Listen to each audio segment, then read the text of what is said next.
নমস্কাৰ friends, decay sub চেনেলৰ এটা নতুন ভিডিঅ'লৈ আপোনালোক সকলোকে স্বাগতম জনাইছোঁ। আজি এটা বেলেগ বিষয় লৈ আপোনালোকৰ মাজত মই উপস্থিত হৈছোঁ। এটা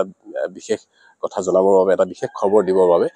খবৰটো হৈছে আপুনি উজনি অসমৰ বিশেষকৈ শিৱসাগৰ জিলাৰ নাজিৰাৰ যি অগ্নিনাভ শিৱ মন্দিৰ আছে, সেই অগ্নিনাভ শিৱ মন্দিৰৰ ভক্তসকলৰ বাবে এটা অত্যন্ত গুৰুত্বপূৰ্ণ খবৰ আছে। আৰু শিখা মজিন্দাৰ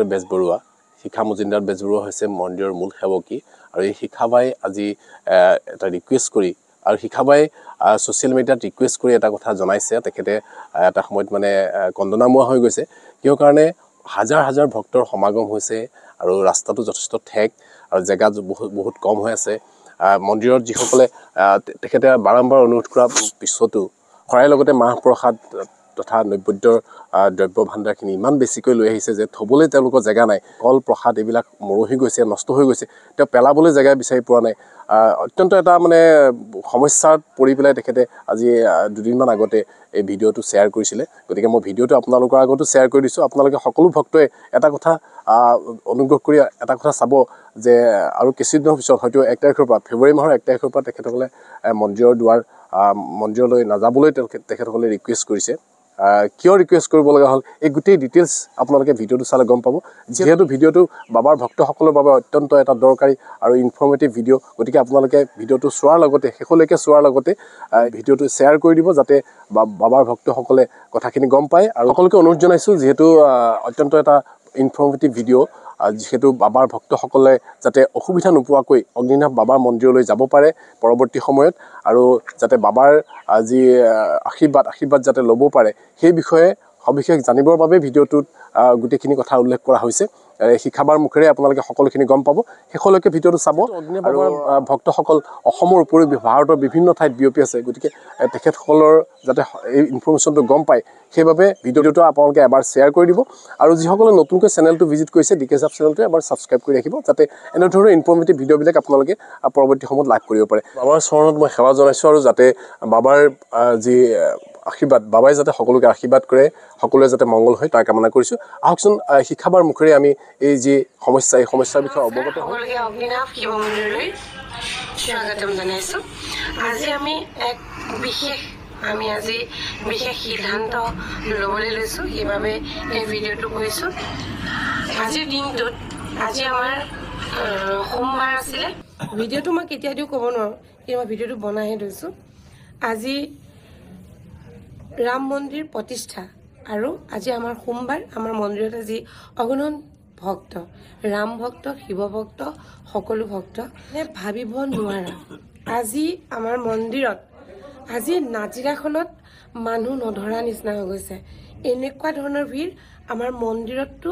সাংঘাতিক অৱস্থা, মানে যিটো অৱস্থা হৈছে আমি মানে কল্পনা কৰিব পৰা নাছিলোঁ। গতিকে আমি সকলোখিনি কথা চিন্তা কৰি আমি, যিহেতু আমাৰ এই মন্দিৰভাগ কম জেগা, আমাৰ বহুত ডাঙৰ জেগা নহয়, আমাৰ এইভাগ ঘৰুৱা মন্দিৰ, নিজ হাতে বাবাক মই স্থাপন কৰিছিলোঁ, শিৱলিংগ ভাগ বহাই পেলাই। বাবা পূজাত সন্তুষ্ট হৈ ইয়াত স্থিত লৈছে। তেওঁ খুব ভাল পায় ইয়াত থাকি, ইয়াত খুচ হৈ পেলাই অগণন ভক্ত আনিছে। কিন্তু মই সদায় কওঁ, ভক্তই ভগৱান। এই যে ভক্তসকল দূৰ দূৰণিৰ পৰা আহে, কিছুমান আহে অসুখীয়া, বয়সস্থ, ফিজিকেলি হেণ্ডিকেপ, যথেষ্ট ভক্ত আহে। সেই ভক্তসকল আমাৰ যিটো সমস্যা, সেই সমস্যাৰ কাৰণে আমি তেওঁলোকক আগবঢ়াই দিব নোৱাৰোঁ। আমাৰ মানে সাংঘাতিক এটা পৰিস্থিতি হৈ যায়, যাৰ কাৰণে ভক্তসকল ৰ'ব লাগে। আমি প্ৰসাদৰ যিটো ব্যৱস্থা কৰিছিলোঁ, আচলতে আমি মন্দিৰভাগ যেতিয়া আমি এইটো কোনোবাই ধৰি দি আছোঁ, মই কৈ থাকিবলৈ দিগদাৰী। আচলতে কি হয়, মন্দিৰভাগ যেতিয়া প্ৰথম স্থাপন কৰিছিলোঁ, স্থাপন কৰোঁতে মই আগৰ ভিডিঅ'টো মই কৈছোঁ যে মানে এনেকুৱা হোৱাটছএপৰ লাইভ ভিডিঅ' দিছিলোঁ, যিটো শ্বৰ্ট ভিডিঅ' হয়। হোৱাটছএপত শ্বৰ্ট ভিডিঅ' দি পেলাই মই মোৰ ফেচবুকৰ ফ্ৰেণ্ডখিনিক মানে তেওঁলোকৰ সমস্যাবিলাকক লৈ পেলাই মই চাকি দিছিলোঁ। ফেচবুকৰ মেছেঞ্জাৰত গৈ শ্বৰ্ট ভিডিঅ' দি পেলাই মই ভক্তসকলক, ভক্ত মানে কি, মোৰ যিখিনি ভাল লগা ফেচবুক ফ্ৰেণ্ড, মোক যোনেই কয় মই তেনেকৈ দিছিলোঁ। সেই অনলাইনত এনেকৈ চাকি দিওঁতে বাবা কিবা এটা ভাল পালে, আৰু কি ভাল পালে তেওঁ জানে। তেওঁ বস্তুভাগ লাহে লাহে বঢ়াই নি থাকিলে। শেষত অনলাইনে প্ৰথম কিন্তু অনলাইনে হৈছিলে আমাৰ তাৰপিছত মোৰ ফেচবুক ফ্ৰেণ্ডসকলে কৈছিলে একদম কৈছিলে তেওঁৰ নাম হৈছে যোৰহাটৰ কৃপা দত্ত তেওঁ মোক কৈছিলে চিনেমাটো দিয়ক না আমি শৰাই দিব কৈছোঁ মই নাই নাই শৰাই মই নিদিওঁ অনলাইন শৰাই নিদিওঁ মানে একো এতিয়া আজি বাবাক এইমাত্ৰ বাবাক চাকি বাতি দি বাবাক মই এটা প্ৰাৰ্থনা কৰিছোঁ এতিয়া মই এটা সিদ্ধান্ত ল'ম সেই সিদ্ধান্ত তুমি সন্মতি দিবা কাৰণ মই যেনেকৈ কৰোঁ বাবাই সঁচাই মোক লগ দিয়ে আৰু তেওঁ সেইমতে মোক চম্ভালি লৈ যায় যেতিয়া বহুত ভক্ত হয় ঢেৰ ভক্ত হয় বাবাই ঠিক তাৰ আগে আগে মোক সেই সমাধানৰ কাৰণে ৰাস্তা এটা দেখুৱাই দিয়ে আৰু সেই ৰাস্তামতে চলি যাওঁ মোৰ প্ৰব্লেম নহয় গতিকে আজি আমি এটা সিদ্ধান্ত লৈছোঁ যে আমাৰ মন্দিৰত যিটো প্ৰথমে মই কৰিছিলোঁ প্ৰচেছখিনি একেখিনিয়ে যিখিনি মই আৰম্ভণিতে কৰিছিলোঁ সেইখিনিয়ে নতুন নহয় কিন্তু এতিয়া সেই প্ৰচেছতে যাম বুলি ভাবিছোঁ এখন শৰাই থাকিব ৰাজহুৱা শৰাই য'ত ভক্তই ঘৰৰ পৰাই সেৱা ল'ব পাৰিব বাবাক ধ্যান কৰিব পাৰিব বাবাৰ সেৱা ল'ব পাৰিব তেওঁলোকৰ যি সমস্যা থাকে সমস্যাসমূহৰ কথা জনাই পেলাই সেই ৰাজহুৱা শৰাইখনতে তেওঁ শৰাই সেৱা ল'ব পাৰিব আৰু যদি তেওঁ মন কৰে অগ্নিনাভ বাবাৰ নামতে কোনোবা ওচৰৰ মন্দিৰ বা ক'ৰবাত সেই শৰাইখন দি দিব যিটো মই আগতে কোৱা মই নতুনকৈ কৰাৰ কথা নহয় কিন্তু দেই যিখিনি পুৰণা মোৰ ভক্ত আছে সকলোৱে সেইখিনি জানে এগছ ৰাজহুৱা বন্তি যি গছ মই সদায় দিওঁ সেই গছতে মই সদায় ভক্তক সেৱা ল'বলৈ কওঁ আৰু সেই ভক্তক সেৱা ল'ব পোৱাৰ পিছত এই ৰাজহুৱা বন্তি গছ যেতিয়া আগতে মই বহুত চাকি দিছিলোঁ আৰু ভিডিঅ' মই আগতো কৈছোঁ সেই চাকি দিওঁতে যেতিয়া বহুত বেছি হ'ল মই নোৱাৰা হ'লত মই তেতিয়া এগছ ৰাজহুৱা বন্তি দিবলৈ বাবাক জনালোঁ যে এগছ মই ৰাজহুৱা বন্তি দিম সেই বন্তি গছতে মোক এক শক্তি দিয়া যিটো নেকি বাবা মানে ভক্তই সেৱা ল'লে মানে আশীষ পায় আৰু সেইমতে এগছ ৰাজহুৱা বন্তি যোগাৰ কৰা হ'ল আৰু সেই ৰাজহুৱা বন্তি গছতে অগণন ভক্তই তাতে সেৱা ল'লে আশীষ পায় এতিয়া সেই ৰাজহুৱা বন্তি গছ হ'ব সেই ৰাজহুৱা বন্তি গছত আপোনালোকে অনলাইন সেৱা ল'ব এটকাও তাত দিব নালাগে এখন ৰাজহুৱা শৰাই হ'ব সেই শৰাইখনত আপোনালোকে সেৱা ল'ব এটকাও আপোনালোকে দিব নালাগে আৰু যি প্ৰসাদ হ'ব ভক্তই ইয়াত আহোঁতে মেলোতে যি আমাৰ শৰাইত দান দক্ষিণা যি দিব আমি সেই অৰিহণাৰে আমি ভক্তৰ কাৰণে আমি ভোগ বনাম আমি বাবাৰ ইয়ালৈ অহা ভক্তসকলে ভোগ খাব প্ৰসাদ আপোনালোকে কোনেও নানিব অন্তৰৰ পৰা বাবাক সেৱা জনাব কাৰণ ভক্তই ভগৱান এই ভক্তসকলে যদি শান্তিত আহি বাবাক দৰ্শন দিব পাৰে তেতিয়াহ'লে বাবা কিন্তু সন্তুষ্ট গতিকে ভক্তকে মই ভগৱান বুলি ভাবোঁ সেই ভক্তসকলৰ কষ্ট নোহোৱাকৈ এই কামটো কৰিবলৈ আমি আগবাঢ়িছোঁ কোনো আপোনালোকে প্ৰসাদ আনিব নালাগে একো আনিব নালাগে বাবাক দৰ্শন দিয়ক সোনকালে আপোনালোকে আজৰি গুচি যাব আৰু বাবাৰ কাৰণে আমি ভক্তৰ কাৰণে যি ভোগ আমি তৈয়াৰ কৰিব লাগে ভোগ তৈয়াৰ কৰিম আৰু যি আমাক নৈবেদ্য আমাৰ পূজা ভাগৰ কাৰণে লাগে পূজা আমাৰ একে গতিতে চলি থাকিব আমি পূজা কৰাম ৰাজহুৱা শৰাই দিম সেই প্ৰসাদ ভক্তক প্ৰসাদ ইমান লাগিব বুলি কথা নাই অকণমান প্ৰসাদ সকলো ভক্তই অকণ প্ৰসাদ পাব আৰু বাকী যিসকলে ইয়াত দোকান দিছিলে প্ৰসাদৰ দোকান তেওঁলোকে প্ৰসাদৰ দোকানৰ বদলি আন কিবা খোৱা বস্তুৰ কিবা দোকান দিয়ক লাগিলে যাতে তেওঁলোকে আহি পেলাই তেওঁলোকে কিবা এটা খাব পাৰে কাৰণ আমাৰ সময় যথেষ্ট হয় দেৰি হৈ যায় তেওঁলোকে কিবা এটা পাওক বেলেগ এটা ৰাস্তা আপোনালোকে উলিয়াই লওক কাৰণ এই বস্তুটো আমি ফেব্ৰুৱাৰীৰ 1 তাৰিখৰ পৰা আমি বন্ধ কৰিম তাৰ পিছতেই আমি মন্দিৰভাগ আমি বনাবলৈ আমি মানে আগবাঢ়িম গতিকে মন্দিৰ যেতিয়া আমাৰ বনোৱা হ'ব মন্দিৰ বনালে তেতিয়াতো আমি আৰু প্ৰব্লেম হৈ যাব আমাৰ এই সমস্যাখিনি কাৰণ ইয়াত যদি অগণন ভক্তই চাকিৰে দি আহিব এতিয়া আমি এগছ চাকি দিছোঁ ডাঙৰ এগছ চাকি 5 লিটাৰ তেল ধৰে সেই চাকি গছত ভক্তই তেল ঢালিব সেই বুলি 1 লিটাৰ 2 লিটাৰ 5 লিটাৰ তেল আনিব মাত্ৰ সৰু পেকেট আনিব সৰু পেকেটত মনৰ পৰা সেই 1 পেকেট তেল ঢালিব কোনো বটল নানিব 1 লিটাৰ আধাৰ পৰা আপোনাৰ পইচা বহুত আছে আপুনি তেল দিব পাৰে 5 লিটাৰ তেল আনিছে 5 লিটাৰ তেল চাকিত ঢালি দিছে নকৰিব সৰু পেকেট এটা আনিব 1 পেকেট তেল ঢালিব বাছ আপোনাৰ নামৰ সেই চাকি গছ বাবা ইয়াত তেনেকৈ আপোনাক আশীষ দিব আপোনালোকে চাওক কৰি চাওক 1 মাহ কৰি চাওক বাবাই যদি আপোনালোকৰ সেই চাকি ওজত যদি সন্তুষ্ট হৈছে নিজে গম পাব মোক এনেকৈ 6 মাহমান চলাবলৈ দিয়ক তাৰপিছত চাম যদি সঁচাই কোনো আশীষ নাপায় আকৌ প্ৰচেছটো মই বদলাবলৈ চেষ্টা কৰিম 6 মাহ মোক সময় দিয়ক এই 6টা মাহ মই এনেকৈ চলাম কিন্তু তাৰপিছত মন্দিৰভাগ বনাবৰ সময়তো আমাৰ সমস্যা আহি পৰিব তাৰপিছত কি হয় নাজানো মন্দিৰভাগ বনোৱালৈকে বনাই হোৱালৈকে এই প্ৰচেছত চলিবলৈ দিয়ক বাবাই যদি মিলাই প্ৰত্যেকটো কথা বাবাৰ নামত এৰিও বাবাই যদি মিলাই যিটো ৰাস্তাই মোক লৈ যাব মই সেই ৰাস্তাটোৱে যাম কিন্তু বৰ্তমান এই সমস্যাখিনিৰ কাৰণে এইটো সিদ্ধান্ত লৈছোঁ আপোনালোক সকলোৱে সহযোগ কৰিব বুলি আশা ৰাখিছোঁ আৰু সকলোৱে কওকচোন আমাৰ সমস্যাখিনি কি হয় নমস্কাৰ আচলতে কথাটো কি হ'ল এই সিদ্ধান্তটো এইটো কাৰণে লোৱা হৈছে প্ৰথম কথা হ'ল যিহেতু মন্দিৰভাগ বনাবৰ কাৰণে আগবাঢ়িছে বেছি সময় নাই মন্দিৰভাগ যিহেতু নিৰ্মাণ কৰা হ'ব আচলতে কি দিনক দিনে যি ভক্তৰ সংখ্যা বাঢ়ি গৈছে গতিকে যদি ৰাস্তাৰ কথা আছে গতিকে যেতিয়া ভক্তৰ সংখ্যা বাঢ়ি গৈছে অহা দিনত হয়তো বহুত ডাঙৰ অসুবিধা হ'ব পাৰে নাথাকে তেতিয়াহ'লে ইমানবিলাক অসুবিধা নহয় ভক্ত আহিলে দৰ্শন কৰিলে বাবাৰ কৃপাপ্ৰাপ্তি হ'ল প্ৰসাদ খালে মহাপ্ৰসাদ খাই গৈ ভক্তৰ আৰামত গুচি যাব পাৰিব তেতিয়া 24 ঘণ্টা ৰানিঙত থাকিব দিনটো ৰানিঙত থাকিব কোনো ধৰণৰ অসুবিধা নহয় কিন্তু প্ৰসাদৰ কাৰণে আমাৰ আটাইতকৈ আজি যদি ডাঙৰ হৈছে প্ৰসাদৰ কাৰণে সমস্যা হৈছে গতিকে এইটো এটা সুদূৰ প্ৰসাৰী চিন্তা গতিকে মন্দিৰ হোৱালৈকে এটলিষ্ট চাওকচোন কেনেধৰণে কি হয় আমি চাওঁ আমি প্ৰচেছ সেই 6 মাহত আমি গম পাম নহয় ভক্তৰ মানে বাবাই আশীষ দিছে নে নাই আশীষ দিবই তেওঁৰ ভক্তই তেওঁৰ ভগৱান ভক্তই ভগৱান গতিকে সেইটো আৰু আমাৰ ইয়াত আচলতে কি সমস্যা গাড়ী ঘোঁৰা এইটো কোৱা তেতিয়া আমাৰ ভিৰৰ কাৰণে ইয়াত দেৰি হৈ যোৱালৈকে গাড়ীবোৰ ৰৈ থাকে আৰু আমি প্ৰত্যেক দিনা প্ৰশাসনৰ পৰা কথা শুনিবলগীয়া হয় যিহেতু 2 চাইডে গাড়ী পাৰ্ক কৰি দিয়ে আৰু আমাৰ ৰাস্তা ব্যৱস্থা নাই আমাৰ নাজিৰাখন সৰু বহুত ডাঙৰ কথা বহুত অসুবিধা গতিকে সেইটো কাৰণে যিয়ে নহওক বাবাৰ সদায় বাবাই হৈ থাকিব বাবাৰ কৃপা ভক্তই একেই পাব কোনোবাই অৰিহণা যদি মন্দিৰৰ যদি একাউণ্টত কোনোবাই দিব বিচাৰে দিব পাৰে মংগল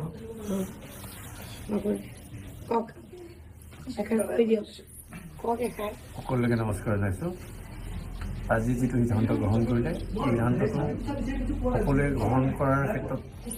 আদৰণি জনাব বুলি আমি আশা কৰিছোঁ যিহেতু আমাৰ যিখিনি সমস্যা আছে এই সমস্যাখিনি সমাধান হ'ব লাগে আৰু আমাৰ ভক্তসকলৰ মই বিশেষকৈ এটা কথাত মই বিশেষভাৱে গুৰুত্ব দিছোঁ যে প্ৰসাদৰ ক্ষেত্ৰত যাতে প্ৰসাদ কেতিয়াও অকণমান প্ৰসাদেই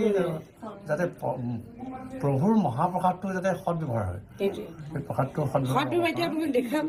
ভিডিঅ'টোত আৰু আজি কি অৱস্থা আছে তোমালোকে কোৱাচোন চাকি ক'ত জ্বলাই থৈ গৈছিলে নিজে কোৱাচোন ভক্তই কি গতি মানে সকলোকে নমস্কাৰ জনাইছোঁ এতিয়া আমাক যেনেকৈ শিখাবাই সকলোৱে যিখন ক'লে ময়ো সমৰ্থন কৰোঁ কাৰণ বহুত সমস্যা হৈছে আপোনালোক এয়া আমাৰ বাবা জাগ্ৰত বাবা হয় আপোনালোকে যদি ধুনীয়াকৈ সেৱা কৰে তেওঁ আপোনালোকৰ অন্তৰ আপোনালোকে সেৱা পাবই আৰু অনলাইনতে আপোনালোকে দিয়ক মই সেৱা জনাই কৈছোঁ কাৰণ প্ৰসাদ বহুত নষ্ট হৈছে প্ৰসাদ নষ্ট হোৱাটো বহুত ডাঙৰ কথা সেইকাৰণে আপোনালোকে প্ৰসাদ ননাটো এতিয়া যেনেকৈ কৈ গ'ল সেইটো সিদ্ধান্ত মই সমৰ্থন কৰোঁ আপোনালোকে যেনেদৰে কৈছে তেনেদৰে আপোনালোকে মানি চলক আপোনালোকে ফল পাবই মই ইয়াকে ক'লোঁ থেংক ইউ আজি চাকি কেনেকৈ জ্বলাইছিলে ভক্তই কি কৰি গৈছে নমস্কাৰ আজি বাইদেৱে যিটো সিদ্ধান্ত লৈছে সঁচাকৈ এইটো ল'বই লাগিব আমাৰ মানে বহুত সমস্যা হৈছে আজি মই মন্দিৰলৈ আহিছোঁ আহোঁতে মই দেখিছোঁ গেটৰ ওপৰত বন্তি জ্বলাইছে বাইদেউ ঘৰৰ ওপৰতো বন্তি জ্বলাইছে ইয়াৰে এজন আমাৰ সাগৰদা বুলি কওঁ তেখেতে স্কুটিয়ে গৈ কৈ আছে যে এগছ বন্তি জ্বলাব দুগৰাকী মানে কান্দিয়ে গৈছে বন্তি জ্বলাবলৈ আহি হ'লেও তেওঁলোকক বুজোৱা হৈছে যে গছৰ ওপৰত লাগি গৈছে চেণ্ডেলৰ ওপৰতো এগৰাকী দি দিলে বোলে তেওঁ কান্দিছে চেণ্ডেলযোৰ নাই পৰি হ'ল বুলি আৰু মানে এতিয়া এইটো সিদ্ধান্ত এটা কাৰণে আৰু ভাল হৈছে বিশেষকৈ এতিয়া মেট্ৰিক পৰীক্ষা হায়াৰ ছেকেণ্ডেৰী পৰীক্ষা আহি আছে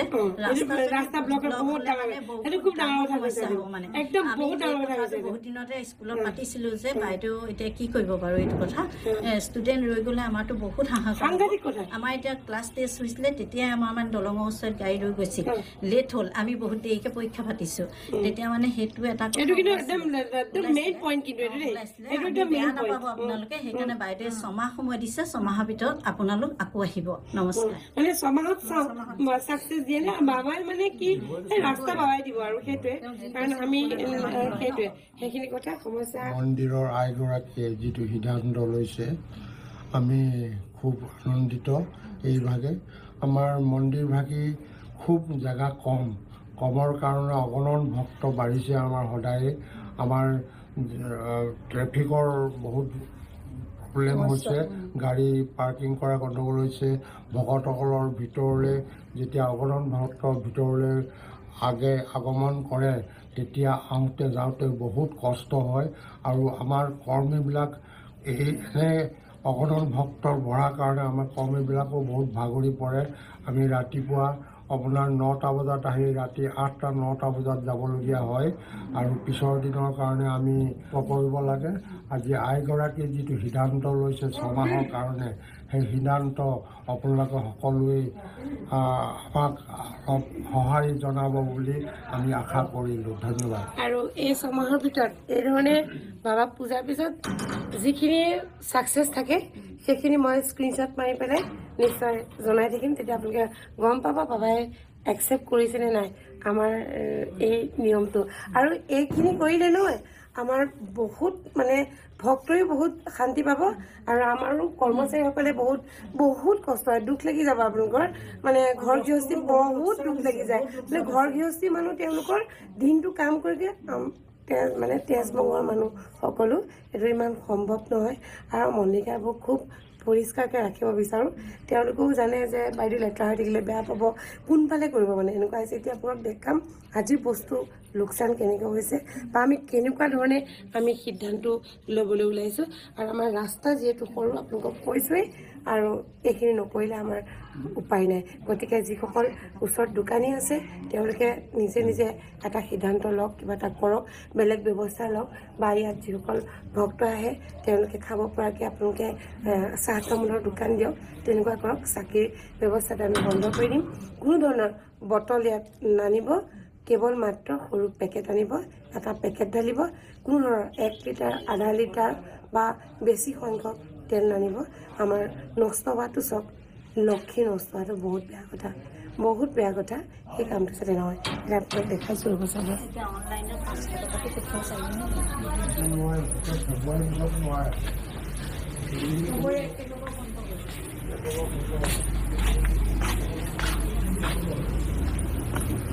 এইবিলাক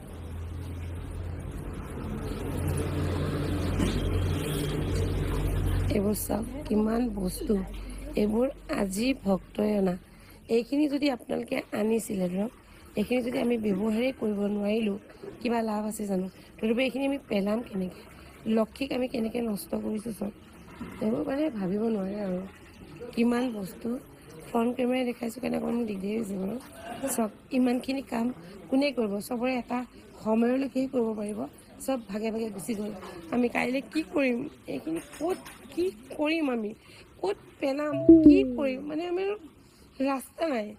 আমি ইয়াত মাত্ৰ এই জেগাডোখৰ আমি লোৱা আজি 5 দিনমান হৈছে 4 দিনমান হৈছে তাৰমানে বাবাইও জানে যে এনেকুৱা এটা গতি হ'ব তোক জেগা বেছি লাগিব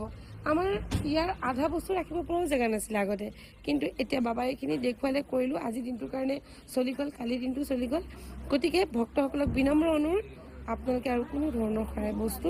এই ধৰণে নানিব দেই